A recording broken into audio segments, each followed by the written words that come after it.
ನಗರದಲ್ಲಿರುವ ಶ್ರೀ ಭಾರತಿ ತೀರ್ಥ ಸಭಾಂಗಣಕ್ಕೆ ಆಗಮಿಸಿದ ಶ್ರೀ ಶ್ರೀ ವಿಧುಶೇಖರ ಭಾರತಿ ಸನ್ನಿಧಾನಗಳವರು ಭಕ್ತರನ್ನು ಉದ್ದೇಶಿಸಿ ಪಡೆದುಕೊಂಡು ಬಂದ ಕರ್ಮ ಕೊನೆಯವರೆಗೂ ಬಿಟ್ಟು ಬಿಡದೆ ಹಿಂಬಾಲಿಸುತ್ತದೆ. ಶಾಸ್ತ್ರಗಳಿಗೆ ತದ್ವಿರುದ್ಧವಾಗಿ, ಧರ್ಮಗಳಿಗೆ ವಿರುದ್ಧವಾಗಿ ಕರ್ಮಗಳನ್ನು ಮಾಡುತ್ತಾ ಹೋದರೆ ಕೊನೆಯಲ್ಲಿ ಅದು ನಮಗೆ ಕೆಡಕಾಗುವುದು.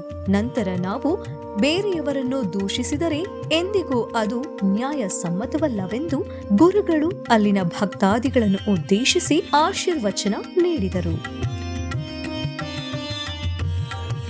ಹಾಗಲ್ಲಪ್ಪ, ಅದಲ್ಲ ತಾನೇ ಅಲ್ಲಿ ಹೇಳಿದಂತಹ ವಿಷಯ. ಅವರು ಏನು ವೇದಾಂತದ ಬಗ್ಗೆ ಹೇಳಿದ್ದಾರೆ ಅದನ್ನು ನೀನು ತಿಳ್ಕೊಳ್ಳುವುದು ಬಿಟ್ಟು ಇದನ್ನು ಅರ್ಥ ಮಾಡಿಕೊಂಡ್ರೆ ಪ್ರಯೋಜನ. ನೀನು ಅದನ್ನು ಕೇಳಿದಾಗ ನೀನು ಅರ್ಥ ಮಾಡ್ಕೊಳ್ಬೇಕಂತಹ ವಿಷಯ ಇದಲ್ಲ. ಒಬ್ಬ ಮಹಾಭಾರತವನ್ನು ಕೇಳಿದ ತಕ್ಷಣ ನಾವು ಅರ್ಥ ಮಾಡ್ಕೊಳ್ಬೇಕಾದ ವಿಷಯ ಏನು, ಆ ಧರ್ಮರಾಜನ ಕಥೆಯನ್ನು ಕೇಳಿದ ತಕ್ಷಣ ನಾವು ಅರ್ಥ ಮಾಡ್ಕೊಳ್ಬೇಕಾದ ವಿಷಯ ಏನು ಅಂತಂದರೆ, ಧರ್ಮರಾಜನು ಧರ್ಮಾಚರಣೆಯನ್ನು ಕೊನೆಯ ತನಕ, ಧರ್ಮ ಮಾರ್ಗವನ್ನು ಕೊನೆಯ ತನಕ ಬಿಡದೆ ಪರಿಪೂರ್ಣವಾದಂತಹ ಶ್ರೇಯಸ್ಸನ್ನು ಪಡೆದ ಅನ್ನೋ ವಿಷಯವನ್ನು ನಾವು ತಿಳ್ಕೊಳ್ಬೇಕು. ಅಷ್ಟೇ ಹೊರತು ಧರ್ಮರಾಜ ಮಹಾಭಾರತದಲ್ಲಿ ಜೂಜಾಡ್ತಾ ಇದ್ದ, ಆದ್ದರಿಂದ ನಾನು ಇವತ್ತಿಂದ ಅದನ್ನು ಶುರು ಮಾಡ್ತೀನಿ, ಬೆಟ್ಟಿಂಗ್ ಎಲ್ಲ ಶುರು ಮಾಡ್ತೀನಿ ಇವತ್ತಿನ ದಿವಸದಿಂದ ಅಂತಂದರೆ ಅದೆಲ್ಲ ನಾವು ಮಾಡಬೇಕಾದ್ದು. ಧರ್ಮರಾಜನ ಚರಿತ್ರೆಯನ್ನು ನೋಡಿ ನಾವು ತಿಳ್ಕೊಳ್ಬೇಕಂತಹ ವಿಷಯ ಇದಲ್ಲ. ಅವನು ಕೊನೆಯ ತನಕ ಯಾವ ರೀತಿಯಾಗಿ ಧರ್ಮ ಮಾರ್ಗದಲ್ಲಿದ್ದ ಅನ್ನೋದನ್ನು ನಾವು ತಿಳ್ಕೊಳ್ಳಬೇಕು. ಆದ್ದರಿಂದ ಆ ವಿಷಯವನ್ನು ನಾವು ತಿಳ್ಕೊಳ್ಬೇಕಂತಹ ವಿಷಯ ತುಂಬ ಇದೆ. ಅದನ್ನು ಕ್ರಮೇಣ ಹಂತ ಹಂತವಾಗಿ ನಾವು ಚೆನ್ನಾಗಿ ತಿಳ್ಕೊಳ್ಳಬೇಕು. ಅದರೊಳಗೂ ಆ ವೇದಾಂತ ವಿಚಾರ ಅನ್ನೋದು ಅದು ಅತ್ಯಂತ ಗಂಭೀರವಾದಂತಹ ವಿಚಾರ.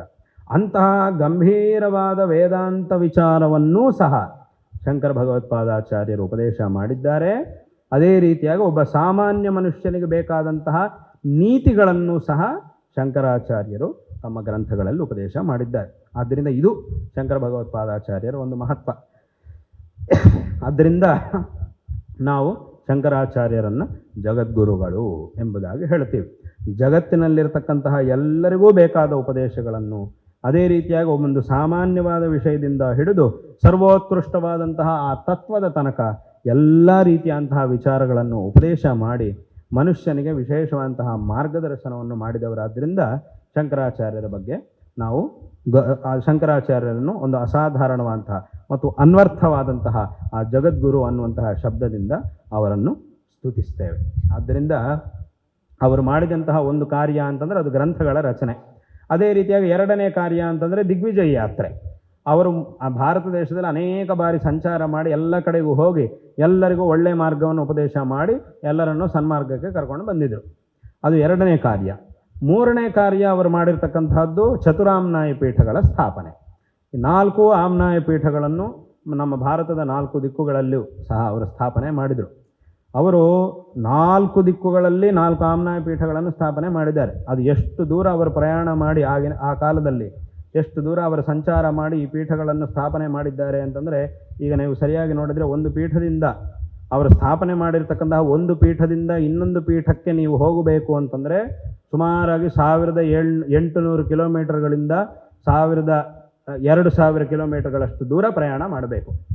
ಆ ಒಂದೊಂದು ಪೀಠವು ಅಷ್ಟು ದೂರದಲ್ಲಿದೆ. ಶೃಂಗೇರಿಯಲ್ಲಿ ಶಾರದಾ ಪೀಠ ಇದೆ. ಇದರಿಂದ ದ್ವಾರಕಾ ಪೀಠಕ್ಕೆ ಹೋಗಬೇಕು ಅಂತಂದರೆ ಸುಮಾರಾಗಿ 1800 ಕಿಲೋಮೀಟರ್ಗಳಷ್ಟು ದೂರ ಪ್ರಯಾಣ ಮಾಡಬೇಕು. ಅಲ್ಲಿಂದ ಮತ್ತೆ ಬದರಿಯಲ್ಲಿ ಜ್ಯೋತಿಷ್ ಪೀಠಕ್ಕೆ ಹೋಗಬೇಕು ಅಂತಂದರೆ ಮತ್ತೆ 1800 ಚಿಲ್ಲರೆ ಅಷ್ಟು ದೂರ ಪ್ರಯಾಣ ಮಾಡಬೇಕು. ಅಲ್ಲಿಂದ ಮತ್ತೆ ಪೂರ್ವ ಸಮುದ್ರ ತೀರದಲ್ಲಿ ಅಲ್ಲಿಂದ ಮತ್ತೆ ಆ ಪೂರ್ವ ಸಮುದ್ರ ತೀರದಲ್ಲಿ ಪುರಿ ಕ್ಷೇತ್ರದಲ್ಲಿ ಅಲ್ಲಿರುವಂತಹ ಪೀಠದ ಹತ್ತಿರಕ್ಕೆ ಹೋಗಬೇಕು ಅಂತಂದರೆ ಮತ್ತೆ ಅಷ್ಟೇ ದೂರ ಪ್ರಯಾಣ ಮಾಡಬೇಕು. ಅಲ್ಲಿಂದ ಮತ್ತೆ ಶೃಂಗೇರಿಗೆ ಬರಬೇಕು ಅಂದರೆ ಮತ್ತೆ ಅಷ್ಟೇ ದೂರ ಪ್ರಯಾಣ ಮಾಡಬೇಕು. ಸುಮಾರು 1800 ಕಿಲೋಮೀಟರ್ಗಳಿಗಿಂತಲೂ ಹೆಚ್ಚು ದೂರ ಪ್ರಯಾಣ ಮಾಡಿ ಒಂದು ಪೀಠದಿಂದ ಇನ್ನೊಂದು ಪೀಠಕ್ಕೆ ಹೋಗಲಿಕ್ಕೆ ಸಾಧ್ಯ ಆಗುತ್ತೆ. ಆ ರೀತಿಯಾಗಿ ಯಾವುದೋ ಒಂದಿಷ್ಟು ಮಠಗಳನ್ನು ಒಂದೇ ಕಡೆ ಸ್ಥಾಪನೆ ಮಾಡಿಬಿಡುವುದು ಅಂತ ಹಾಗೆ ಮಾಡಲಿಲ್ಲ ಅವರು. ಸುಮಾರು ಮಠಗಳನ್ನು ಒಂದು ಕಡೆ ಸ್ಥಾಪನೆ ಮಾಡುವುದು ಅಥವಾ ಇನ್ನೇನೋ ಮಾಡುವುದು ಅಂತ ಹಾಗೆ ಮಾಡಲಿಲ್ಲ. ಯಾಕಂದರೆ ಇಷ್ಟು ದೂರದಲ್ಲಿ ವಿಸ್ತಾರವಾಗಿ ಮಾಡಿದರೆ ಮಾತ್ರ ಆ ಧರ್ಮ ಪ್ರಚಾರವು ವಿಸ್ತಾರವಾಗಿ ನಡೆಯುತ್ತೆ ಅನ್ನುವಂತಹ ಉದ್ದೇಶದಿಂದ, ಅಂತಹ ಒಂದು ದೂರದೃಷ್ಟಿಯಿಂದ ಅವರು ಈ ಚತುರಾಮ್ನಾಯ ಪೀಠಗಳನ್ನು ಸ್ಥಾಪನೆ ಮಾಡಿ ಈ ಪೀಠಗಳಲ್ಲಿ ಒಂದು ಗುರು ಪರಂಪರೆಯನ್ನು ಏರ್ಪಡಿಸಿದ್ದಾರೆ. ಇದು ಅವರ ಧರ್ಮ ಪ್ರಚಾರಾರ್ಥವಾಗಿ, ಧರ್ಮದ ನಿರಂತರ ಪ್ರಚಾರಾರ್ಥವಾಗಿ ಮಾಡಿರ್ತಕ್ಕಂತಹ ಮೂರನೇ ಕಾರ್ಯ. ಈ ರೀತಿಯಾಗಿ ಅನೇಕ ವಿಧವಾದಂತಹ ಕಾರ್ಯಗಳನ್ನು ಮಾಡಿ ನಮ್ಮ ಸನಾತನ ಧರ್ಮವನ್ನು ಉದ್ಧರಿಸಿರತಕ್ಕಂತಹ ಶಂಕರ ಭಗವತ್ಪಾದಾಚಾರ್ಯರು ನಮಗೆ ಉಪದೇಶ ಮಾಡಿರ್ತಕ್ಕಂತಹ ಅಮೂಲ್ಯವಾದ ವಿಷಯಗಳಲ್ಲಿ ಒಂದು ಪ್ರಧಾನವಾದಂತಹ ಒಂದು ಉಪದೇಶ, ಜೀವನದಲ್ಲಿ ಒಳ್ಳೆಯ ಕೆಲಸಗಳನ್ನು ಮಾಡಬೇಕು. ಆ ಒಳ್ಳೆಯ ಕೆಲಸಗಳನ್ನು ಸರಿಯಾದ ಸಮಯದಲ್ಲಿ, ನಮಗೆ ಸಿಕ್ಕಿರುವಂತಹ ಅಮೂಲ್ಯವಾದಂತಹ ಸಮಯದಲ್ಲಿ ನಮಗೆ ಪಾರಮಾರ್ಥಿಕವಾದಂತಹ ಪ್ರಯೋಜನವನ್ನುಂಟು ಮಾಡುವ ಕೆಲವು ಕೆಲಸಗಳನ್ನಾದರೂ ಪ್ರತಿಯೊಬ್ಬ ಮನುಷ್ಯ ಮಾಡಬೇಕು. ಅಂದರೆ ಏನು? ಇನ್ನೂ ಇದನ್ನು ವಿಶೇಷವಾಗಿ ಹೇಳಬೇಕು ಅಂತಂದರೆ, ಭಗವಂತನ ಆರಾಧನೆಯನ್ನು ಮಾಡಬೇಕು ಮತ್ತು ಎಲ್ಲರಿಗೂ ಉಪಕಾರವಾಗುವ ರೀತಿಯಲ್ಲಿ ಜೀವನವನ್ನು ನಡೆಸಬೇಕು ಅನ್ನುವುದು ಶಂಕರ ಭಗವತ್ಪಾದಾಚಾರ್ಯರ ಉಪದೇಶಗಳ ಒಂದು ಸಾರಾಂಶ. ಮತ್ತು ಅದ್ವೈತ ತತ್ವ ಅದು ಹೇಗಾದರೂ ಇದು ಆಮೇಲೆ, ಅದು ಇದರ ಮುಂದಿನ ಹಂತ. ಅದು ಮೊದಲು ಭಗವಂತನ ಆರಾಧನೆಯನ್ನು ಮಾಡಿ ಎಲ್ಲರಿಗೂ ಉಪಕಾರವಾಗುವಂತಹ ರೀತಿಯಲ್ಲಿ ನಮ್ಮ ಜೀವನವನ್ನು ನಾವು ಚೆನ್ನಾಗಿ ನಡೆಸಿದರೆ ಆಗ ಆ ಮುಂದಿನ ಹಂತಕ್ಕೆ ನಾವು ಹೋಗಲಿಕ್ಕೆ ಸಾಧ್ಯ ಆಗುತ್ತೆ. ಇದು ಎಲ್ಲರೂ ಮಾಡಲೇಬೇಕಂತಹದ್ದು. ಯಾವುದು? ಸತ್ಪುರುಷರಾಗಿ ಜೀವನವನ್ನು ನಡೆಸಿ ಭಗವಂತನ ಆರಾಧನೆ ಮಾಡಬೇಕು ಅನ್ನುವುದು ಎಲ್ಲರಿಗೂ ಅವರು ಮಾಡಿದಂತಹ ಉಪದೇಶ. ಆ ತತ್ವವನ್ನು ತಿಳ್ಕೊಳ್ಳಬೇಕು ಅನ್ನುವುದು ಮಾತ್ರ ಈ ಹಂತದಿಂದ ಮುಂದಿನ ಹಂತಕ್ಕೆ ಹೋದವರಿಗೆ ಅವರು ಮಾಡಿದಂತಹ ಒಂದು ಉಪದೇಶ. ಆದ್ದರಿಂದ ಈ ರೀತಿಯಾದಂತಹ ಒಂದು ಉಪದೇಶವನ್ನು ಅವರು ಮಾಡಿದ್ದಾರೆ. ಇದನ್ನು ನಾವು ಸರಿಯಾಗಿ ತಿಳ್ಕೊಂಡು ನಮ್ಮ ಜೀವನದಲ್ಲಿ ನಮಗೆ ಸಿಗುವಂತಹ ಆ ಅಮೂಲ್ಯವಾದಂತಹ ಸಮಯದಲ್ಲಿ ಆ ಭಗವಂತನ ಆರಾಧನೆಯನ್ನು ಮತ್ತು ಇಲ್ಲಿ ಧಾರ್ಮಿಕವಾಗಿ ನಮಗೆ ಉಪಯೋಗ ಆಗುವಂತಹ ಭಗವಂತನ ಆರಾಧನೆಯನ್ನು ಮತ್ತು ಧರ್ಮಾಚರಣೆಗಳನ್ನು ಮಾಡಿಕೊಳ್ತಾ ಲೌಕಿಕವಾದ ಜೀವನದಲ್ಲೂ ನಮಗೆ ಉಪಯೋಗ ಆಗುವ ರೀತಿಯಲ್ಲಿ ನಮ್ಮ ವಿದ್ಯಾಭ್ಯಾಸಾದಿಗಳನ್ನು ಮತ್ತು ನಮ್ಮ ಕರ್ತವ್ಯ ನಿರ್ವಹಣೆ, ಎಲ್ಲರೂ ಯಾವುದೋ ಒಂದು ಸಂಸ್ಥೆಯಲ್ಲೋ ಅಥವಾ ಎಲ್ಲೋ ಒಂದು ಕೆಲಸವನ್ನು ಮಾಡ್ತಾ ಇರ್ತಾರೆ. ಆಯಾ ಸಂಸ್ಥೆ ನಾವು ಎಲ್ಲೆಲ್ಲಿ ಕೆಲಸ ಮಾಡ್ತಾ ಇದ್ದೀವೋ ಅಥವಾ ನಮಗೆ ಕರ್ತವ್ಯಗಳು ಏನೇನಿವೆಯೋ ಲೌಕಿಕವಾಗಿ ಆ ಕರ್ತವ್ಯಗಳನ್ನು ಸಹ ನಾವು ಚೆನ್ನಾಗಿ ಮಾಡಿಕೊಳ್ಳಬೇಕು. ಅದೇ ಇಲ್ಲಿ ಹೇಳಿದಾಗ ಆ ಉದ್ಧರೇದ ಆತ್ಮ ನಮಗೆ ಹಿತವಾಗುವಂತಹ ರೀತಿಯಲ್ಲಿ ನಮ್ಮ ಕರ್ತವ್ಯಗಳನ್ನು, ನಮ್ಮ ಲೌಕಿಕ ಕಾರ್ಯಗಳನ್ನು ಅಥವಾ ನಮ್ಮ ಧಾರ್ಮಿಕ ಕಾರ್ಯಗಳನ್ನು ಎರಡನ್ನೂ ಸಹ ನಮಗೆ ಹಿತವಾಗುವಂತಹ ರೀತಿಯಲ್ಲಿ ಮಾಡಿಕೊಳ್ತಾ ಎರಡನ್ನೂ ಸಹ ಚೆನ್ನಾಗಿ ಮಾಡಿಕೊಂಡು ಹೋಗಿ ನಮ್ಮ ಜೀವನವನ್ನು ಸಾರ್ಥಕ ಮಾಡಿಕೊಳ್ಳಬೇಕು. ಅದು ಸಾಧ್ಯ ಆಗುತ್ತೆ. ಇದು ಸಾಧ್ಯವಿಲ್ಲ ಅಂತ ಯಾರು ತಿಳ್ಕೊಳ್ಳಬಾರದು. ಇದು ಖಂಡಿತವಾಗಿಯೂ ನಾವು ಪ್ರಯತ್ನ ಮಾಡಿದರೆ ಸಾಧ್ಯವಾಗಲ್ಲ ಅಂತ ಮನುಷ್ಯ ತಿಳ್ಕೊಂಡಿದ್ದಾನೆ. ಆದರೆ ಇದು ಖಂಡಿತವಾಗಿಯೂ ಸಾಧ್ಯ ಆಗೇ ಆಗುತ್ತೆ. ಆದ್ದರಿಂದ ಈ ರೀತಿಯಾಗಿ ಆ ಜೀವನವನ್ನು ನಡೆಸಿ ಒಂದು ಧಾರ್ಮಿಕವಾದಂತಹ ಜೀವನವನ್ನು ಪ್ರಾರಂಭ ಮಾಡಿ ನಮ್ಮ ಜೀವನವನ್ನು ಸಾರ್ಥಕ ಮಾಡಿಕೊಳ್ಳಬೇಕು ಅನ್ನುವಂತಹ ಒಂದು ವಿಷಯವನ್ನು ಈ ಸಂದರ್ಭದಲ್ಲಿ ಇಲ್ಲಿ ಹೇಳಬಯಸ್ತಾ ಇದ್ದೇವೆ. ಮತ್ತು ನಮ್ಮ ಮಕ್ಕಳಿಗೂ ಸಹ ವಿಶೇಷವಾಗಿ ಇದರ ಬಗ್ಗೆ ನಾವು ಹೇಳಿಕೊಡಬೇಕು. ನಮ್ಮ ಮಕ್ಕಳಿಗೆ ಇದರ ಬಗ್ಗೆ ಹೇಳಿಕೊಟ್ರೆ ಅದರಿಂದ ನಾವು ಅವರಿಗೆ ತುಂಬ ಉಪಕಾರವನ್ನು ಮಾಡಿದ ಹಾಗಾಗುತ್ತೆ. ನಿಜವಾಗಲೂ ನಾವು ನಮ್ಮ ಮಕ್ಕಳಿಗೆ ಉಪಕಾರ ಮಾಡಬೇಕು ಅಂತಂದರೆ ಅವರಿಗೆ ಒಳ್ಳೆಯ ಸಂಸ್ಕಾರವನ್ನು ಕೊಡಬೇಕು. ಆ ಒಳ್ಳೆಯ ಸಂಸ್ಕಾರವನ್ನು ಕೊಟ್ಟಾಯಿತು ಅಂತಂದರೆ ಇನ್ನು ಬೇರೆ ಏನೇ ಕೊಟ್ಟರೂ ಕೊಡದೇ ಇದ್ದರೂ ನಡೆಯುತ್ತೆ. ಆ ಸಂಸ್ಕಾರ ಅವ್ರಿಗೆ ಕೊಟ್ಟರೆ ಸಾಕು, ಇನ್ನು ಅವ್ರಿಗೆ ಬೇಕಾದನ್ನೆಲ್ಲ ಅವರೇ ಸಂಪಾದನೆ ಮಾಡ್ಕೊಳ್ತಾರೆ.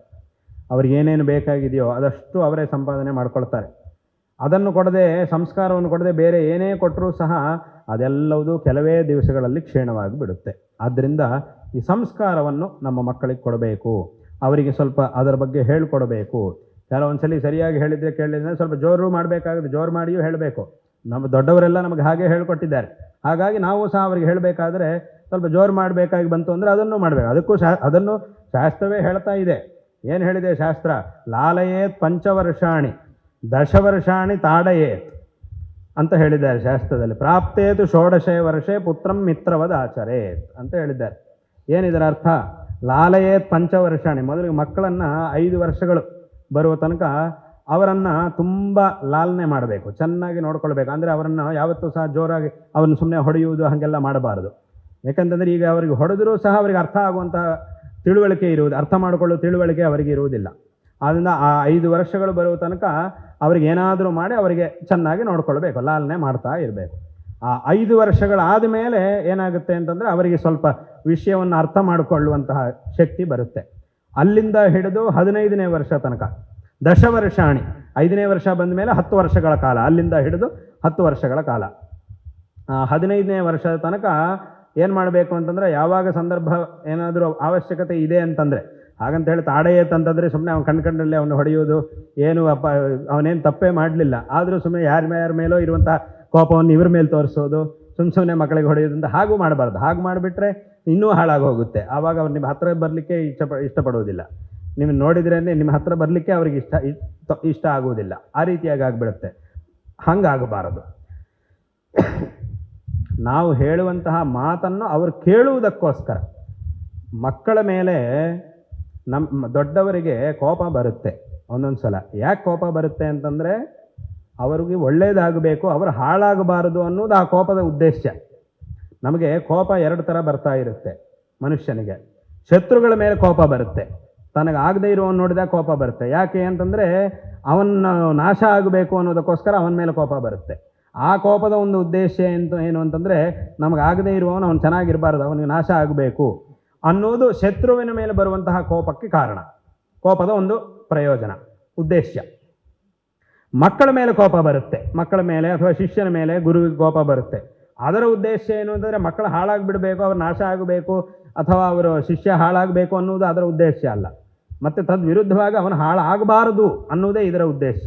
ಅವನಿಗೆ ಒಳ್ಳೆಯದಾಗಬೇಕು ಅನ್ನೋದಕ್ಕೋಸ್ಕರ ಮಕ್ಕಳ ಮೇಲೆ ನಮಗೆ ಕೋಪ ಬರುತ್ತೆ. ಆದ್ದರಿಂದ ಅಂತಹ ಕೋಪ ಬರಲೇಬೇಕು. ಮತ್ತು ಅದಕ್ಕೋಸ್ಕರ ಯಾವಾಗಾದರೂ ಬೇಕಾಯಿತು ಅಂತಂದರೆ ಶಾಸ್ತ್ರದಲ್ಲಿ ಹೇಳಿದಾಗ ತಾಡೆಯೇತ್, ತಾಡನ ಅಂತಂದರೆ ಹೊಡೆಯುವುದು ಅಂತ ಅರ್ಥ ಅದು.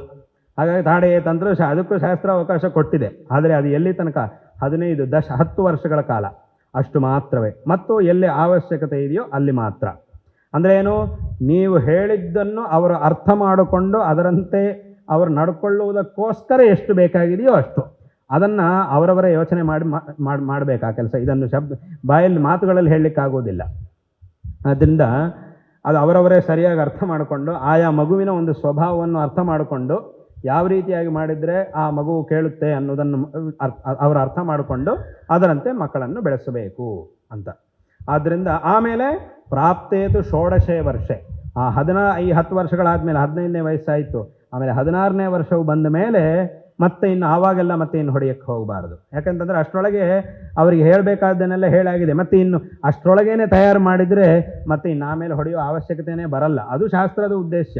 ಹೊಡೆಯಬಾರದು ಅಂತಂದರೆ ಏನು, ಆ ವಯಸ್ಸು ಬರುವುದರೊಳಗೆ ಇನ್ನು ಹೊಡೆಯುವ ಅವಶ್ಯಕತೆಯೇ ಇಲ್ಲ ಅನ್ನೋ ಹಾಗೆ ಅವರನ್ನು ತಯಾರು ಮಾಡಬೇಕು ಅನ್ನೋದು ಅದರ ಉದ್ದೇಶ. ಆದ್ದರಿಂದ ಆ 16ನೇ ವಯಸ್ಸು ಬಂದ ಮೇಲೆ ಇನ್ನು ಅವರನ್ನು ಪುತ್ರಂ ಮಿತ್ರವದಾಚರೆ, ಆ ಮಕ್ಕಳ ಜೊತೆಗೆ ನಮ್ಮ ಸ್ನೇಹಿತರ ಜೊತೆಗೆ ನಾವು ಹೇಗೆ ವರ್ತಿಸ್ತೀವೋ ಆ ರೀತಿಯಾಗಿ ವರ್ತಿಸಬೇಕು ಅಂತ ಶಾಸ್ತ್ರ ಹೇಳ್ತಾ ಇದೆ. ಸ್ನೇಹಿತರನ್ನು ನಾವು ಸುಮ್ಮನೆ ಹೊಡೆಯೋದು ಹಾಗೆಲ್ಲ ಹಾಗೆ ಮಾಡುವುದಿಲ್ಲ. ಸ್ನೇಹಿತರ ಜೊತೆಗೆ ವ್ಯವಹರಿಸುವಂತಹ ರೀತಿ ಒಂದಿರುತ್ತೆ, ಆ ರೀತಿಯಾಗಿ ಮಕ್ಕಳ ಜೊತೆಗೆ ವರ್ತಿಸಬೇಕು. ಯಾಕಂತಂದರೆ ಇನ್ನು ಆಮೇಲೆ ಅವರಿಗೆ ಇನ್ನು ಹೊಡೆಯುವುದು ಅವಶ್ಯಕತೆಯೇ ಇಲ್ಲ, ಯಾಕಂದರೆ ಎಲ್ಲ ಹೇಳಿಕೊಟ್ಟಾಗಿರುತ್ತೆ. ಆದ್ದರಿಂದ ಈ ರೀತಿಯಾಗಿ ಮಾಡಬೇಕು ಅಂತ ಶಾಸ್ತ್ರ ಹೇಳ್ತಾ ಇದೆ. ಆದ್ದರಿಂದ ಆ ಅವಶ್ಯಕತೆ ಇದ್ದಾವಾಗ ಅಂದರೆ ಏನು, ಆ ಮಕ್ಕಳನ್ನು ಚೆನ್ನಾಗಿ ತಯಾರು ಮಾಡಬೇಕು, ಆ ಒಂದು ಸಂಸ್ಕಾರವನ್ನು ಮಕ್ಕಳಿಗೆ ಹೇಳಿಕೊಡಲೇಬೇಕು ಅನ್ನೋದು ಶಾಸ್ತ್ರದ ಉದ್ದೇಶ. ಶಾಸ್ತ್ರದ ಒಂದು ಅಭಿಪ್ರಾಯ ಏನು ಅಂತಂದರೆ ಈ ರೀತಿಯಾಗಿ ಮಾಡಬೇಕು ಅಂತ ಹೇಳ್ತಾ ಇದೆ ಅಂತಂದರೆ ಅದರ ಅರ್ಥ ಏನು, ಏನಾದರೂ ಮಾಡಿ ಮಕ್ಕಳಿಗೆ ಒಂದು ಒಳ್ಳೆಯ ಸಂಸ್ಕಾರವನ್ನು ಕಲಿಸಬೇಕು ಅನ್ನೋದು ಇದರ ಅರ್ಥ. ಆದ್ದರಿಂದ ಈ ರೀತಿಯಾದಂತಹ ಒಂದು ವಿಷಯವನ್ನು ಶಾಸ್ತ್ರವು ಹೇಳ್ತಾ ಇದೆ. ನಮ್ಮ ಮಕ್ಕಳಿಗೂ ಸಹ ನಾವಿದನ್ನು ಚೆನ್ನಾಗಿ ಹೇಳಿಕೊಡಬೇಕು. ಈ ರೀತಿಯಾಗಿ ಮಾಡಿ ನಮ್ಮ ಮಕ್ಕಳನ್ನು ನಾವು ಚೆನ್ನಾಗಿ ತಯಾರು ಮಾಡಿದರೆ ಅದರಿಂದ ಅವರಿಗೆ ನಾವು ತುಂಬ ಒಂದು ದೊಡ್ಡ ಉಪಕಾರವನ್ನು ಮಾಡಿದಂತೆ ಆಗುತ್ತೆ. ಯಾಕೆಂತಂದರೆ ಈಗಿನ ಕಾಲದಲ್ಲಿ, ಈಗ ಕಾಲ ಹೇಗಿದೆ, ಪ್ರಪಂಚದಲ್ಲಿ ಸ್ಥಿತಿ ಹೇಗಿದೆ ಅಂತಂದರೆ ಮಕ್ಕಳನ್ನು ಒಳ್ಳೆ ಮಾರ್ಗಕ್ಕೆ ಹೋಗುವಂತೆ ಪ್ರೇರಣೆ ನೀಡುವಂತಹ ಪ್ರಸಂಗಗಳಿಗಿಂತ ಒಳ್ಳೆ ಮಾರ್ಗದಿಂದ ಹೊರಗೆಳೆಯುವುದಕ್ಕೆ ಪ್ರೇರಣೆ ಕೊಡುವಂತಹ ಪ್ರಸಂಗಗಳೇ ಬೇಕಾದಷ್ಟು ಕಾಣ್ತಾ ಇರುತ್ತೆ. ಹೆಜ್ಜೆ ಹೆಜ್ಜೆಗೂ ಆ ಥರದ ಪ್ರಸಂಗಗಳೇ ಇವೆ ಪ್ರಪಂಚದಲ್ಲಿ. ಇಂತಹ ಒಂದು ಪ್ರಪಂಚದಲ್ಲಿ ಮಕ್ಕಳಿಗೆ ಸರಿಯಾದಂತಹ ಒಂದು ಮಾರ್ಗದರ್ಶನ ಬೇಕು ಅಂತಂದರೆ ಅದು ತಂದೆ ತಾಯಿಗಳು ಮತ್ತು ಹಿರಿಯರು, ಅವರಿಂದ ಮಾತ್ರವೇ ಇದು ಸಾಧ್ಯ ಆಗುತ್ತೆ.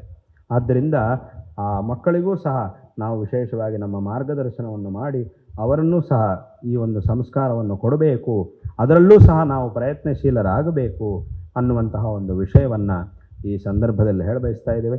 ಇದರಲ್ಲಿ ನಾವು ಇನ್ನೂ ಹೆಚ್ಚಿನ ಅವಧಾನವನ್ನಿಟ್ಟುಕೊಂಡು ಆ ಕಾರ್ಯವನ್ನು ಮಾಡಬೇಕು ಅನ್ನುವಂತಹ ವಿಷಯವನ್ನು ಸಹ ಈ ಸಂದರ್ಭದಲ್ಲಿ ಹೇಳ್ತಾ ಇದ್ದೇವೆ.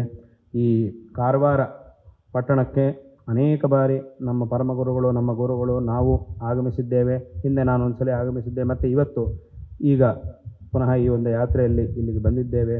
ಇಲ್ಲಿ ವಿಶೇಷವಾಗಿ ಶಂಕರ ಮಠ, ಈ ಒಂದು ಶಂಕರ ಮಠದಲ್ಲಿ ಅಮ್ಮನವರ ಶಂಕರ ಭಗವತ್ಪಾದಾಚಾರ್ಯರ ಹಾಗೂ ಮಹಾಗಣಪತಿಯ ಒಂದು ದಿವ್ಯ ಸಾನ್ನಿಧ್ಯವು ಇದೆ.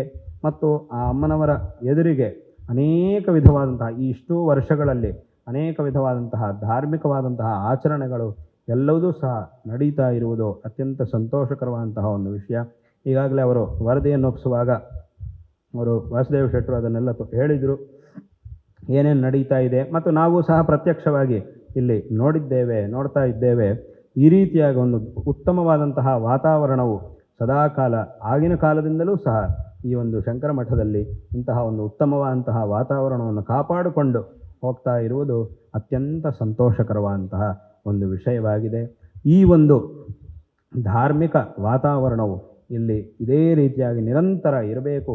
ಇನ್ನೂ ವಿಶೇಷವಾಗಿ ಇಲ್ಲಿ ಎಲ್ಲರೂ ಸಹ ಭಾಗವಹಿಸಿ ಇಲ್ಲಿ ನಡೆಯತಕ್ಕಂತಹ ಕಾರ್ಯಕ್ರಮಗಳಲ್ಲಿ ಎಲ್ಲರೂ ಸಹ ವಿಶೇಷವಾಗಿ ಭಾಗವಹಿಸಬೇಕು.